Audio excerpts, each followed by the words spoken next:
جیسے کہ اکتب بالقلم، یا تو وہاں پر بالقلم کو جو متعلق مانیں گے اکتبو پہلے فعل آتا ہے، لیکن یہاں پر جو ہے بسم اللہ الرحمن الرحیم میں جو متعلق مانیں گے پہلے نہیں آ سکتا ہے۔ اتلو ہو یا اشرعو ہو یا اکتبو ہو یا انامو ہو، یہ جو متعلقات ہیں، یہ جو فعل جو متعلق ماننا ہے پہلے نہیں مان سکتے۔ یہ علامہ بیضاوی رحمۃ اللہ علیہ نے فرمایا ہے کہ آپ پہلے نہیں مانیں گے، بعد میں مانیں گے اس کو آپ۔ کیوں؟ کیونکہ ہمارے پروردگار نہیں چاہتا ہے کہ ان سے پہلے، ان کے نام سے پہلے کچھ بھی آ جاوے، یہاں تک کہ وہ اتنا گوارا نہیں فرمایا کہ اسم میں جو الف ہو وہ بھی نہ آوے۔ بات جو ہے وہ مصاحبت کے لیے ہے یا معاونت کے لیے ہے، وہ لایا گیا، لیکن اسم سے پہلے کچھ بھی نہیں گوارا ہے پروردگار کو، یہاں تک کہ حمزہ بھی گوارا نہیں تھا، حمزہ کو بھی ختم کر دیا گیا۔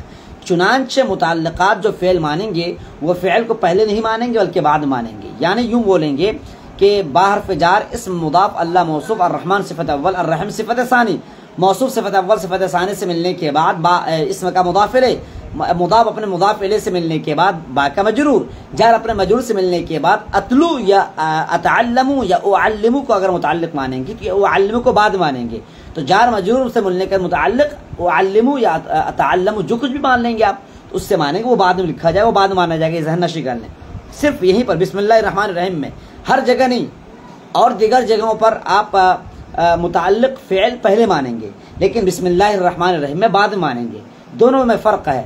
اور جگہوں میں پروردگار منع نہیں فرماتا ہے، اور ادب کا تقاضا بھی وہاں پر ایسا نہیں ہے کہ کہیں پر بھی آپ جار مجرور فعل پہلے مان لیں گے، لیکن بسم اللہ الرحمن الرحیم میں متعلق بعد مانیں گے، پہلے نہیں مانیں گے۔ علامہ بیضاوی رحمۃ اللہ علیہ نے فرمایا پہلے نہ ماننے کی وجہ یہی ہے کہ پروردگار کے نام سے پہلے کچھ نہیں آنا چاہیے، یہاں تک کہ پروردگار کے نام سے پہلے حمزہ بھی گوارا نہیں تھا، اس کو بھی ختم کر دیا گیا، کیونکہ بسم اللہ پڑھ سکتے ہیں آپ، کیونکہ آپ بسم اللہ جب پڑھتے ہیں تو وہ حمزہ پڑھنے کی ضرورت تھی نہیں، اس لیے اس کو حذف کر دیا گیا۔ جب حذف کر دیا گیا تو کوئی اس کی ضرورت پیش نہیں تھی کہ وہاں پر جو ہے اس کو الف لکھا جائے۔ بارکیف الحیات فی مدینۃ الرسول صلی اللہ علیہ وسلم، حی یحیا حیاتن یہ مصدر ہے، الحیات یہ معرفہ ہے۔ اچھا، نکیرہ اور معرفہ کا جو استعمال عام طور سے لوگ کرتے ہیں، جہاں چاہتے کر دیتے ہیں، نہیں ایسا نہیں ہوتا ہے۔ معرفہ وہاں پر استعمال کریں گے جہاں پر کہ زندگی کا خاکہ آپ کے ذہن میں موجود ہو، الحیات۔ یہاں پر جو سبق پڑھا جا رہا ہے، آگے جو سبق پڑھا جائے گا الحیات فی مدینۃ الرسول کے ذیل میں جو سبق آپ پڑھیں گے، اس سبق میں وہ مخصوص زندگی ہے جو زندگی اللہ کے نبی صلی اللہ علیہ وسلم کے شہر میں گزاری جا رہی تھی، اسی بنیاد پر الحیات الف لام کے ساتھ لکھا گیا ہے۔ ہاں، جب الف لام کے ساتھ لکھا جاتا ہے اس کا مطلب یہ ہوتا ہے کہ وہ چیز پہلے سے ذہن میں موجود ہے۔ مثلا ہم نے ایک قلم خریدا، ہم نے ایک قلم دیکھا، ایک بازار میں دکان میں دیکھا قلم، تو رأیت قلما، دوسرے دن ہم نے کہا اشتریت القلم، اشتریت القلم، تو مخاطب جو ہوگا وہ سمجھ جائے گا یہ القلم وہی القلم ہے جو کل میں نے دیکھا تھا، تو یہ وہ سمجھ جائے گا مخاطب، کیونکہ کل اس مخاطب نے میرے ساتھ اس قلم کو دیکھا تھا۔ تو آج اگر میں بولتا ہوں اس مخاطب کے سامنے اشتریت القلم، تو وہ سمجھ جائے گا یہ وہی قلم ہے جس قلم کو ہم نے کل دکان میں دیکھا تھا۔ لیکن اگر میں بولوں گا اشتریت قلما، تو مخاطب بھی سمجھے گا کہ یہ قلم دوسرا ہے، یہ قلم دوسرا، یہ وہ قلم نہیں ہے۔ اشتریت قلما، یہ قلم دوسرا، وہ والا قلم نہیں ہے، کیونکہ نکیرہ کو بار بار استعمال کرنا، ہر نکیرہ الگ الگ ہو جاتا ہے۔ جیسے قرآن نے کہا ان مع العسر یسرا وان مع العسر یسرا، ہے نا، تو دونوں جگہ پر یسرا جو استعمال کیا گیا ہے تو وہ الگ الگ پریشانی ہے، ایک پریشانی نہیں ہے۔ پہلی جگہ پر یسر استعمال ہوا ہے، دوسری جگہ پر پہلی جگہ پر یسر، یہ پر آسانی کے معنی میں، معاف فرمائیے گا، یسر کے معنی آسانی کے آتے ہیں، تو پہلی جگہ پر یسر الگ آسانی ہے، دوسری جگہ پر یسر الگ آسانی ہے، دونوں آسانیاں الگ الگ ہیں، لیکن العسر استعمال ہوا ہے پریشانی کے معنی میں، یہاں بھی العسر، یہاں بھی العسر، یعنی یہ کہ پریشانی ایک ہے اور آسانیاں بہت ہیں۔ آپ دیکھ لیجیے قرآن نے بھی اس کا استعمال کیا کہ ان مع العسر یسرا فان مع العسر یسرا، تو یسرا کو نکیرہ دونوں الگ الگ استعمال ہوا، پہلا یسرا الگ ہے، دوسرا یسرا الگ ہے، پہلی آسانی الگ ہے، دوسری آسانی الگ ہے نا۔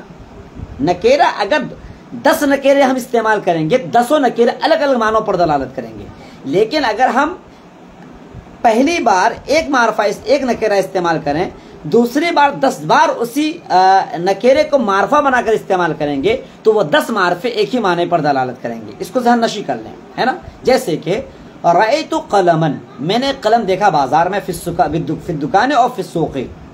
اب اس کے بعد دیکھتے ہیں اشتریت القلم, کسرت القلم, فقدت القلم.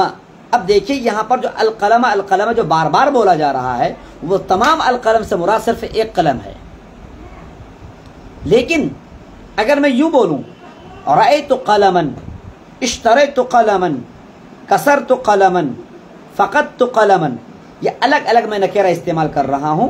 جتنے نکیرے استعمال الگ الگ ہوں گے سب نکیرے الگ الگ ہیں, سب کے الگ الگ معنی ہوں گے. لیکن اگر معرفہ میں استعمال کر رہا ہوں تو تمام معرفے ایک معنی پر دلالت کریں گے, گویا کہ ایک معرفہ ایک آدمی ہے نا. جیسے کہ ہم نے اور آپ نے گزشتہ کل ایک آدمی کو دیکھا بازار میں تو کہیں گے رأیت رجلا, ایک آدمی, کیونکہ ہم نے اور آپ نے اس آدمی کو اس سے پہلے کبھی دیکھا نہیں تھا تو ہم نکیرہ استعمال کریں گے رأیت رجلا. دوسرے دن ہم نے کہا جاء الرجل, یہاں پر الف لام استعمال کیا آپ نے تو سمجھ جائے گا کہ یہ الرجل وہی آدمی ہے جو کل ہم نے دیکھا تھا. مات الرجل, سمجھ لیا جائے گا کہ یہ وہی آدمی ہے جو آیا تھا اور مر گیا. دفن الرجل, دفن کیا گیا آدمی, سمجھ لیا جائے گا یہ وہی آدمی ہے جس کو ہم لوگوں نے بازار میں دیکھا تھا, جو آیا گھر, جو مرا ہے اور اسی کو دفن کیا گیا. سمجھ بات آ رہی ہے. لیکن نکیرہ استعمال کریں گے, اگر 10 نکیرے ہیں 10 نکیرے الگ الگ معنی پر دلالت کریں گے. یہاں پر الحیات یہ اللہ کے نبی صلی اللہ علیہ وسلم کے شہر میں جو خاص زندگی تھی, حضرت مولانا علی میاں رحمۃ اللہ علیہ نے اس سبق میں اس خاص زندگی کو بیان فرمایا ہے. الحیات. اچھا, فی مدینۃ الرسول, فی حرف جار, مدینۃ کی جمع مدن, مدینۃ کی جمع مدن, اور الرسول یہ صرفی اعتبار سے یہ مفعول ہے. گرچہ جو آپ نے پڑھا ہے کہ ثلاثی مجرد سے مفعول بنانے کا قاعدہ ہے کہ مفعول کے وزن پر لائیں گے.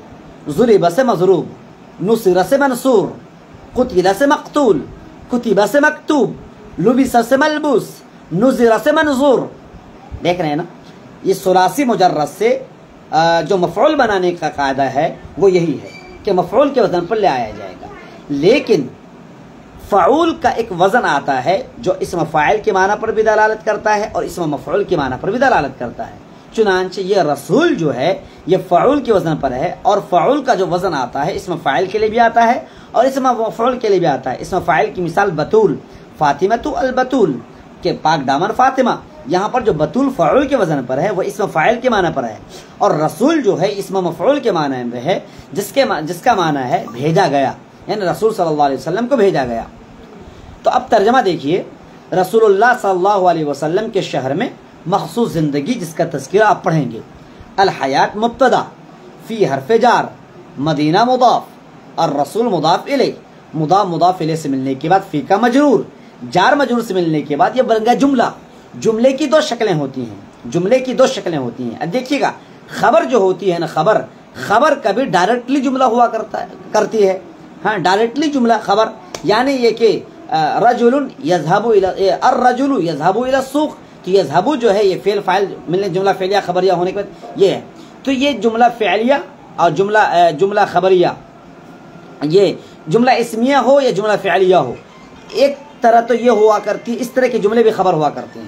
لیکن کبھی کبھی خبر, انا للہ, ایک منٹ معاف فرمائیے گا, یہ لائٹ چلی گئی ہے.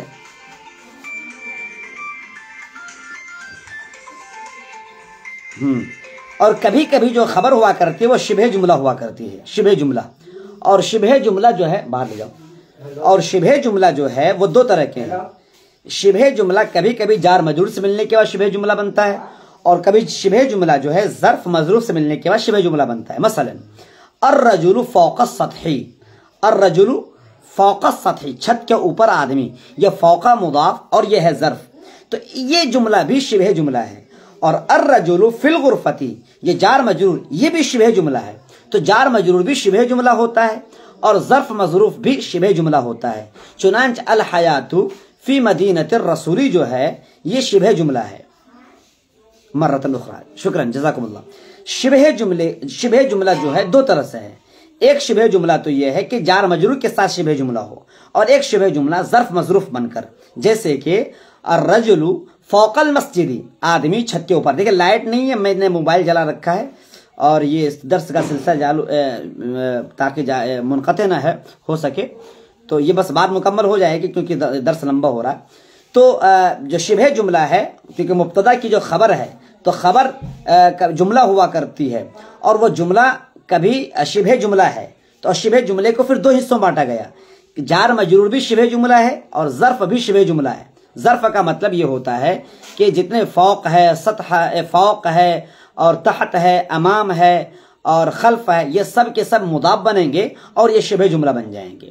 ہاں، انا خلفک، انا خلفک، انا خلفک، انا خلفک، میں آپ کے پیچھے ہوں، میں آپ کے پیچھے ہوں۔ انا مبتدا، خلفک خلف مضاف کا مضاف الیہ، مضاف الیہ سے ملنے کے بعد یہ ہو جائے گا شبہ جملہ، کیوں کہ خلف جو ہے یہ ظرف ہے، اور شبہ جملہ جو ہوتا ہے متعلق ہوتا ہے مستقر سے۔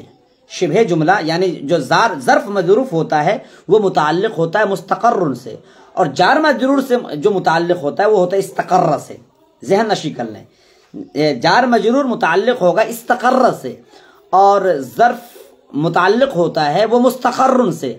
آپ اس چیز کو شرح قطر الندی میں مفصل انداز میں دیکھ سکتے ہیں، شرح قطر الندی میں۔ بہرکیف الحیات مبتدا، فی مدینۃ الرسول، فی حرف جار، مدینہ مضاف، الرسول مضاف الیہ، الرسول بمعنی مرسل، یعنی جس کو بھیجا گیا ہو۔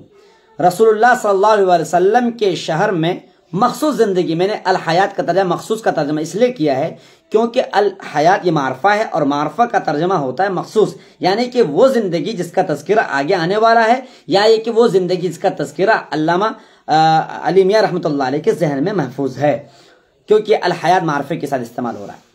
تو الحیات، تو یہاں پر دیکھ رہے ہیں کہ اب فی مدینۃ الرسول، یہ جار مجرور سے متعلق ہوگا، یہ شبہ جملہ ہے، اور یہ شبہ جملہ جو ہے متعلق مانیں گے استقرہ سے، یا ثابتن سے مانیں گے، یا کائنون سے مانیں گے، جس سے بھی مان سکتے ہیں آپ۔ پھر وہ جو کائنون ثابتن اپنے ہوا ضمیر فاعل اور اپنے یہ جار مجرور سے ملنے کے بعد شبہ جملہ ہو کر کے سب متعلق ہونے کے بعد جو ہے پھر الحیات کی خبر ہے، پھر الحیات مبتدا اور یہ خبر سے ملنے کے بعد جملہ اسمیہ خبریہ ہے۔ جزاکم اللہ۔ آج بسم اللہ الرحمن الرحیم اور الحیات فی مدینۃ الرسول سے بحث ہوئی ہے، باقی انشاءاللہ کل آپ کے سامنے اگلی عبارتیں پڑھی جائیں گی، اور ہر لفظ کی بحث بھی کی جائے گی انشاءاللہ، اور ایک سبق مکمل انشاءاللہ ہوگا اگر تو جو ہمارے جو شائقین حضرات ہیں اور بعض اوقات طلبہ ہیں، انشاءاللہ وہ ایک حیات فی مدینۃ الرسول کا اگر ہم ٹھیک سے پڑھ لیتے ہیں تو دوسرا سبق آسان، تیسرا سبق آسان، بلکہ پوری کتاب آپ کے لیے آسان ہو جائے گی۔ جزاکم اللہ، السلام علیکم ورحمۃ اللہ وبرکاتہ۔ وقت بہت زیادہ ہو چکا ہے۔